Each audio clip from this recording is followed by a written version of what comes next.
Montre-nous un sac. Oh, il y a quoi dans ce sac? Toutes mes petites affaires. Il y a d'autres choses qui ont été fabriquées en Afrique. Bonjour, je suis Nathy Ngoyi, fondatrice de la marque Inaden pour Up & Do.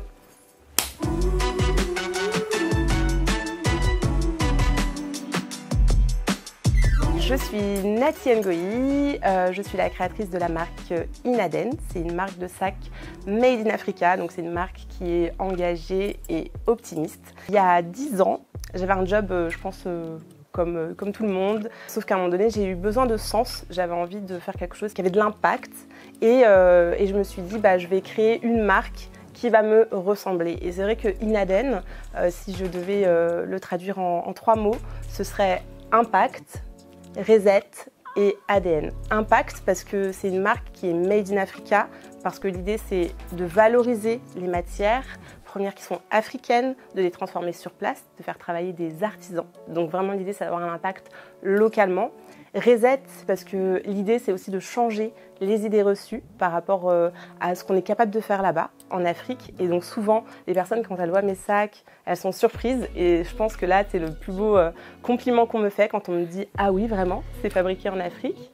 Et ADN parce que vraiment j'ai créé une marque qui me ressemble et qui me permet de faire un retour vers mes origines, vers l'histoire personnelle que je porte, quoi, tout simplement. Je voulais fabriquer un beau produit, donc je suis partie sur la maroquinerie, qui est un produit luxe, et il s'avère que l'Éthiopie, c'est le pays qui compte le plus grand cheptel du continent africain.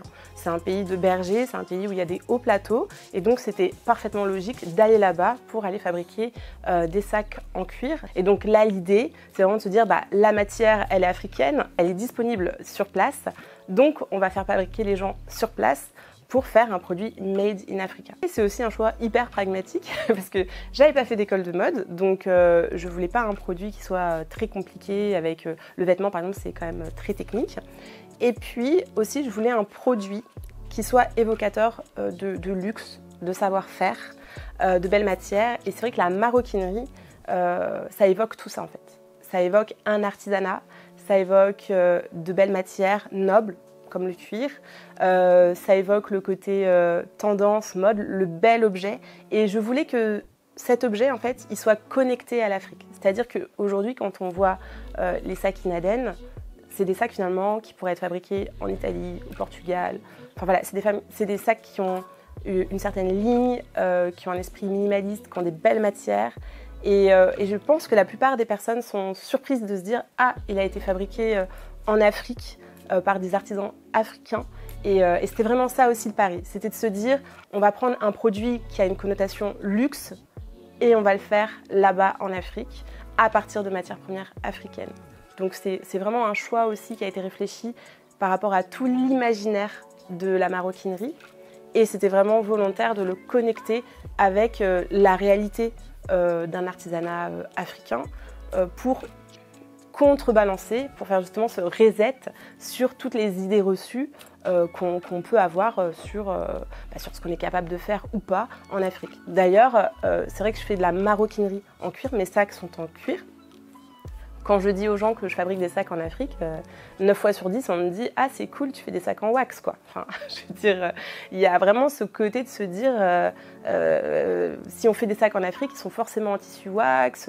Il y a une méconnaissance des ressources qui sont disponibles, des capacités à faire, du savoir-faire.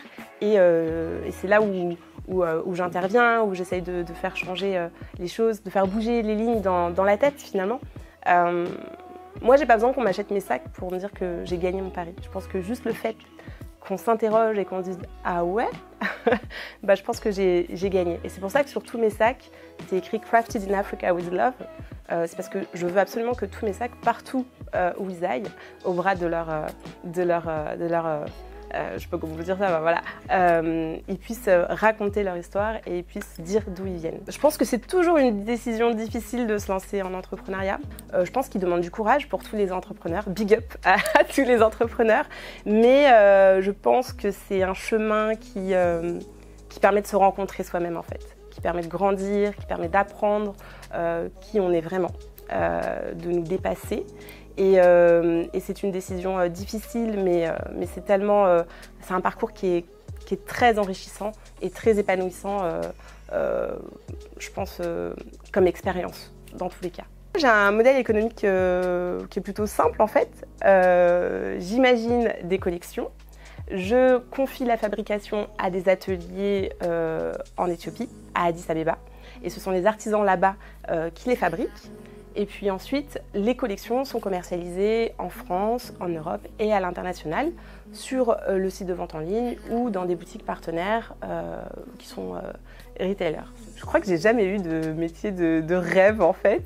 J'étais plutôt bonne à l'école. Mon papa m'a éduquée en me disant que l'école c'était très très important. C'était ce qu'il y avait de plus important. Je me suis vraiment jamais interrogée, je pense, sur ce que j'aurais voulu faire. Donc j'ai pas de rêve d'enfant par rapport à ça.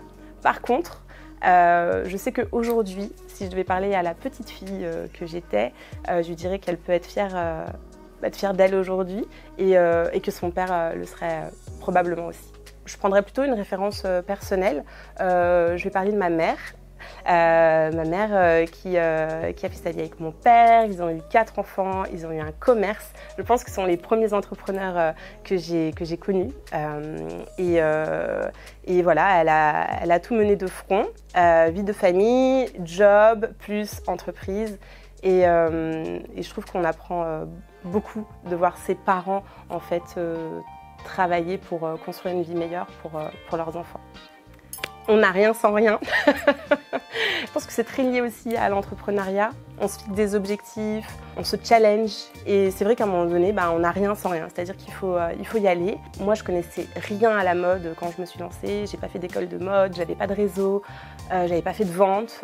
Mes premières collections, j'avais une valise, je faisais le tour des boutiques, je rentrais dans les boutiques. Les ateliers, c'est pareil. Je suis partie en Éthiopie, je connaissais personne.